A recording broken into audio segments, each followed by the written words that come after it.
Now to East Africa, Kenya's Supreme Court has upheld the October rerun election victory of incumbent President Uhuru Kenyatta, who won just over 98% of the vote. The election was boycotted by the opposition. It was the first time a court in Africa had overturned a presidential election result. 3 petitions had been filed with the High Court challenging the October vote. All of them were dismissed on Monday. A group of supporters of President Uhuru Kenyatta danced and sang outside the Supreme Court on Monday following the verdict. Turnout for the poll was just under 39% of the 19.6 million registered voters. That's according to the head of the Independent Electoral and Boundaries Commission. The October vote was a repeat of the August presidential election. Kenyatta was declared the winner of that vote, but the results were thrown out by the Supreme Court because of irregularities in the transmission of results. Unanimously determined the presidential election of the 26th October is hereby upheld, as is the election of the 3rd respondent.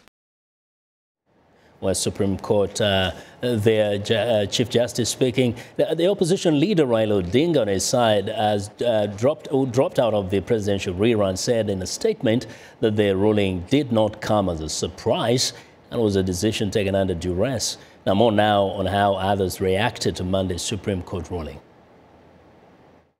This court is a creature of the Constitution of Kenya.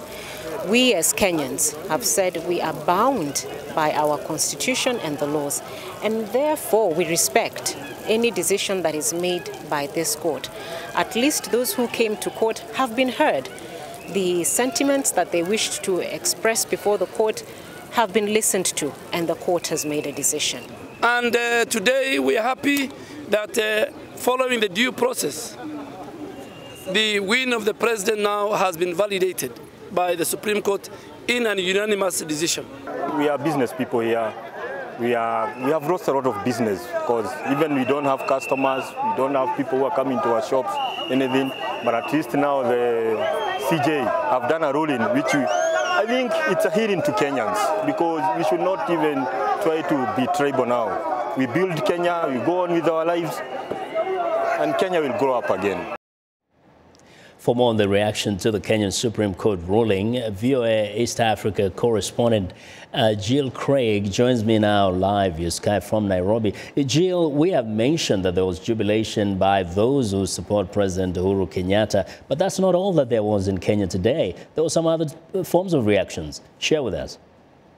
Yeah, what you were speaking of obviously was quite prevalent with Mr. Kenyatta's supporters cheering in various areas of the country. However, on the opposite side, in the opposition strongholds, places like Western Kenya and places like some of the slums in Nairobi, people were not quite so happy. And there were protests this afternoon. We've got reports of one person who was killed in Makori, which is Western Kenya, and one person who was killed in Era. So,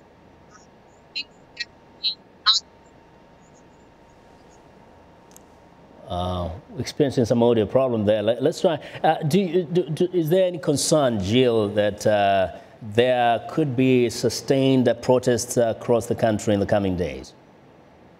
Yes, I think that is a concern. A lot of Mr. Odinga's supporters have said that they're waiting for his next position. So you already read out the statement that he made earlier, but I think that people are still waiting for further action items, so to speak. Mr. Odinga has previously called for a national resistance movement, which is now being written on Twitter and every place else on social media as NRM. And so many people are waiting to see what this resistance movement is going to do to protect the votes. Okay, Jill, a little trouble there with the audio. Thank you, nevertheless, for filling us in. And that's VOA's East Africa correspondent Jill Craig coming live from Nairobi via Skype.